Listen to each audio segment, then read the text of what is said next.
Good morning. आज हम पढ़ेंगे इलेक्ट्रोस्टैटिक्स का पार्ट 2। तो उसके अंदर हम देखेंगे कूलम का नियम। कूलम्स का क्या है?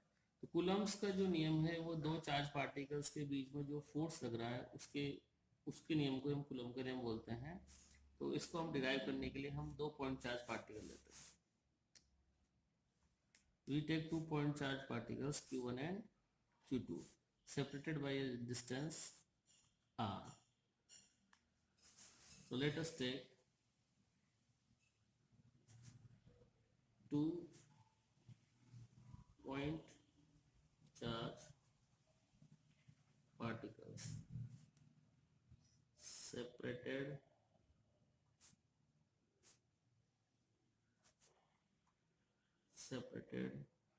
by distance r. अब ये दोनों यदि हम धनात्मक मान लें तो इनके बीच में जो फोर्स लगेगा वो लगेगा रिपल्शन वाला।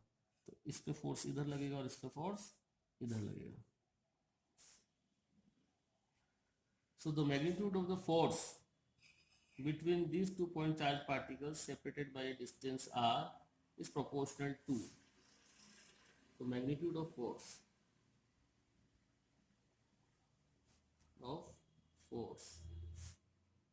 acting between charged particles is proportional to force is proportional to 1 upon r square. The force is inversely proportional to distance. तो मैग्नीट्यूड जो होगा फोर्स का वो डिस्टेंस के इनवर्सली प्रोपोर्शन होगा। जैसे जैसे डिस्टेंस बढ़ेगी तो फोर्स हमारा कम होता जाएगा। Second, magnitude of force is proportional to product of charges Q1 and Q2। इन दोनों को जब हम मिला देते हैं तो force is proportional to Q1 Q2 upon r square. जब प्रोपोर्शनलिटी कांस्टेंट हटाएंगे तो हमारे पास प्रोपोर्शन हटाएंगे तो कांस्टेंट आएगा।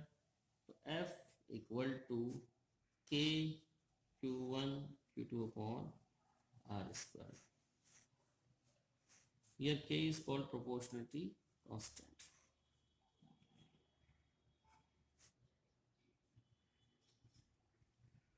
K की यूनिट क्या होगी? तो यूनिट हम देख लेते हैं। K equal to F into R square upon Q1 into Q2। चार्ज की यूनिट है कूलाम, तो K की यूनिट हो जाएगी फोर्स की यूनिट है newton into metre square upon coulomb square. Unit of K। इसकी डायमेंशन भी हम निकाल सकते हैं। वीमा डायमेंशन इसकी हो जाएगी MLT माइनस 2 तो फोर्स की into L2 divided by Q1 into Q2। तो चार्ज की डायमेंशन होती है Q इक्वल टू IT। तो I को हम लिखते हैं एम्पियर और T को लिखेंगे T। तो चार्ज की डायमेंशन हो जाएगी A इंटू T। तो चार्ज हो जाएगी नीचे A स्क्वायर T स्क्वायर। तो this is ML3 T minus 4 A minus 2 ML3 T minus 4 A minus 2। ये डायमेंशन हो जाएगी अपनी K की। अब K को हम लिखते हैं K equal to 1 upon 4 pi epsilon naught. यह जो एप्सिलॉन नॉट है निर्वात में विद्युतशीलता है, इसको हम बोलते हैं परमिटिविटी ऑफ फ्री स्पेस या इन वैक्यूम। तो निर्वात में विद्युतशीलता होती है वो होती है एप्सिलॉन 0। तो epsilon 0 is equal to 1 upon 4 pi K। और जो इस K की वैल्यू हमने K की वैल्यू जो हमारे पास होती है 9 इंटू 10 की power 9 newton into metre square upon coulomb square. ये याद रखनी होती है। तो एप्सिलॉन नॉट की वैल्यू हमको निकालनी है, तो ये हो जाएगी 1 अपॉन 4 पाई 9 इंटू 10 की power 9 newton into metre square upon coulomb square. तो एप्सिलॉन नॉट की वैल्यू आएगी 8.85 इंटू 10 की power minus 12 coulomb square upon newton into metre square. इसकी डायमेंशन जो होगी वो अपोजिट हो जाएगी उसकी K की। डायमेंशन इसकी हो जाएगी 1 अपॉन K की। तो M-1 N-3 T4 ए स्क्वायर। अब इसको हम, ये तो हमारे पास मैग्नीट्यूड आया कूलम्ब्स लॉ का, इसको हम वेक्टर फॉर्म में लिखे क्योंकि फोर्स हमारे पास जो है वेक्टर क्वांटिटी है, तो इसकी डायरेक्शन भी होगी और इसका मैग्नीट्यूड भी होगा। यहाँ जो हमारे पास जो फॉर्मूला है कूलम्ब्स लॉ का, इसमें केवल मैग्नीट्यूड है, तो इसको डायरेक्शन यदि हम इसमें इंक्लूड करना चाहें तो इसका वेक्टर फॉर्म हम देखते हैं, vector representation of Coulomb's law.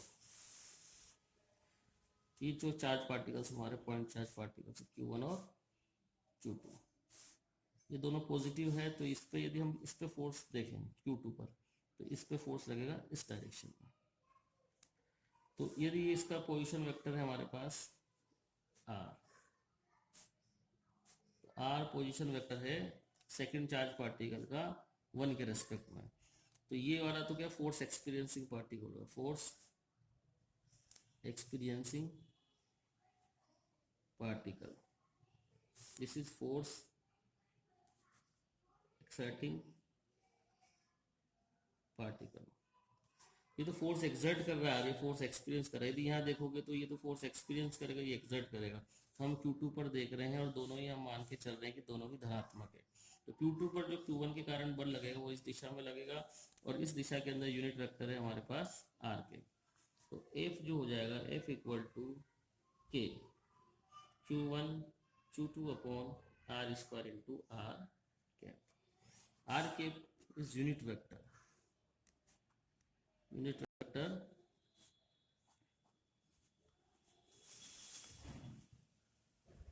along direction Q1 to Q2, Q1 से Q2 की डायरेक्शन में यूनिट वेक्टर है। अब यूनिट वेक्टर को हम वेक्टर की फॉर्म में लिख सकते हैं, तो F वेक्टर इक्वल टू, हम जानते हैं unit vector equal to R vector upon R, तो K Q1 Q2 upon R vector upon R into R square, so F is equals to K Q1 Q2 R vector upon R cube. ये vector form में हो गया। R vector आएगा तो नीचे R cube आएगा, R cube आएगा तो नीचे R स्क्वायर आएगा, और K की वैल्यू है 1/4πε0, तो हम इसको 1/4πε0 Q1 Q2 upon R cube into R cube, ये भी लिख सकते हैं। This is vector representation of Coulomb's law. Thanks.